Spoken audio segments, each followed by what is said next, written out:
Hey guys, what's up? It's Biscuit Horror Reviews.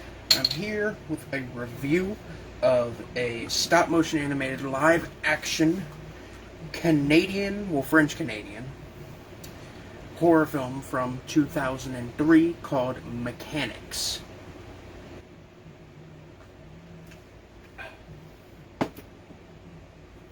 So, Mécanix is an interesting film. It tells the story of essentially the last remaining human beings in a strange nightmare world where they're slaves to assorted, weird, mechanical creatures who use them for slave labor. And it's very, very, very bizarre, and the plot isn't really there. Like, it's there, but it's kind of just an excuse for this film to be just fucking visually really interesting. So, and the story follows the main character who was born out of a fruit that fell out of a tree, and the other half of the fruit is like the key to destroying the evil monster overlords. That's pretty much the whole entire fucking plot right there. So, Mécanix is not a normal movie, like at all. It's a nightmare comparable to the works of Jan Svankmajer, David Lynch, Robert Morgan, and Shinya Tsukamoto, who was the director of Tetsuo the Iron Man. It takes place in a weird industrial nightmare landscape, kind of comparable to the, kind of post-war industrial cityscape of, of Eraserhead. But it's still very much its own thing, with these creature overlords being a weird mix of, like, mechanical and, like, organic.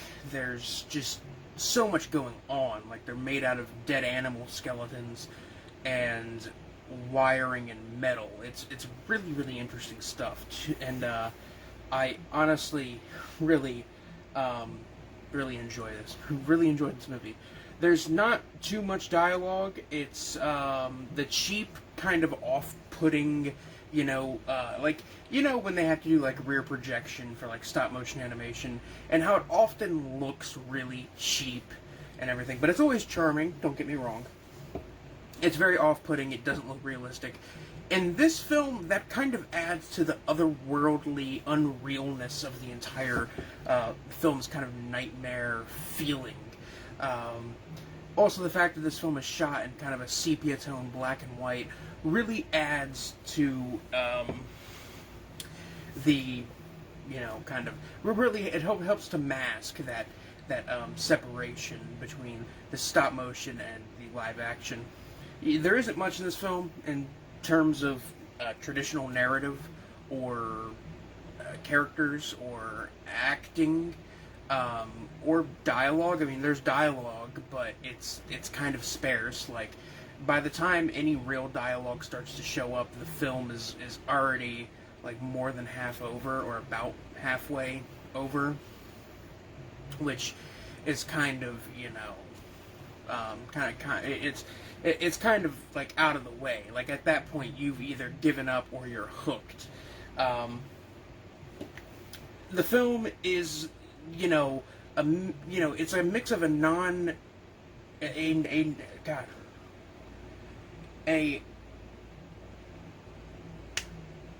non-traditional narrative with white noise and just industrial kind of, noise combined with this haunting music within the film. There's weird stop-motion monsters and very macabre visuals involving people and animals being slaughtered. It's fucking wild, and I honestly, there's also the sets in this film. I should also mention the sets in this film look like they're taken directly from a German expressionist film. It has a very Metropolis-esque vibe going on. Maybe not as definitely not as high budget as Metropolis, and it doesn't look as good as Metropolis, but the kind of cheapness of it really adds to the otherworldly nature of the film in its entirety. I honestly can't even tell you what happened in this film from a plot standpoint, because I was just kind of visually entranced and hypnotized for the entire runtime. And whether that is good or bad depends on who you are. I personally really liked this film. It's weird, it's unique, but at the same time, it's very familiar to other experimental kind of horror films we've gotten throughout the last, 50 years of cinema. But simultaneously, this is something that's kind of all its own. You can tell it's drawing inspiration from Tetsuo the Iron Man and Alice by Jan Svankmajer and Eraserhead, but it's doing its own thing entirely with these elements, and I can completely respect that.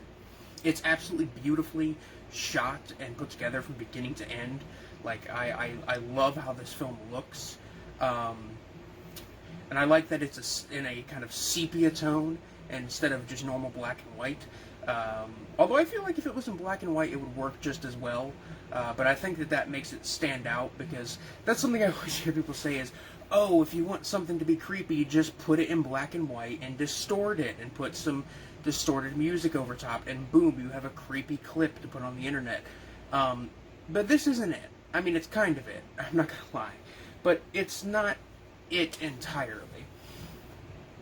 The movie is like Metropolis combined with Tetsuo the Iron Man with some scant sprinklings of Fantastic Planet thrown in.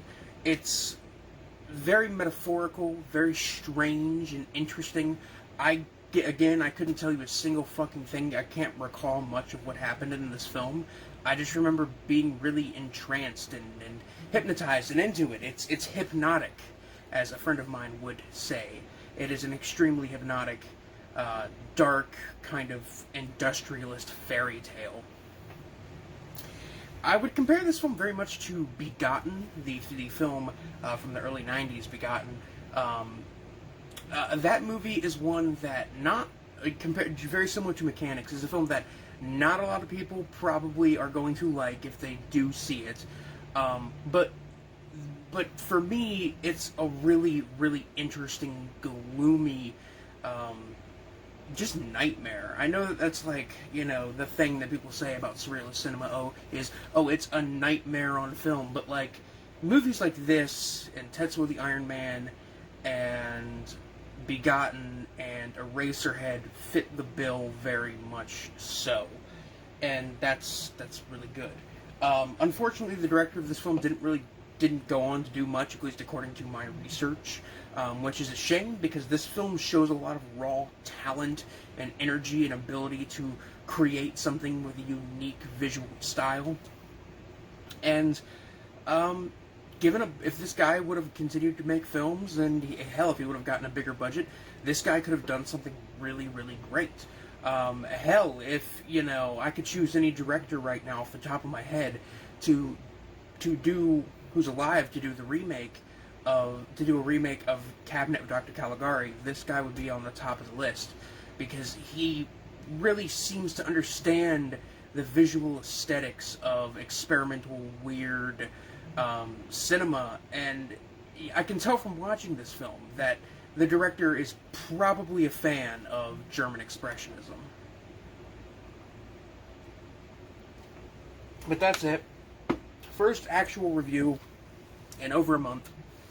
And sorry that there haven't been any actual reviews in a while. It's been a very, very long couple of months for me. But I'm trying to get back into the swing of things. And, yeah, anyway, guys, this is Biscuit Boo Horror Reviews, signing off. Peace.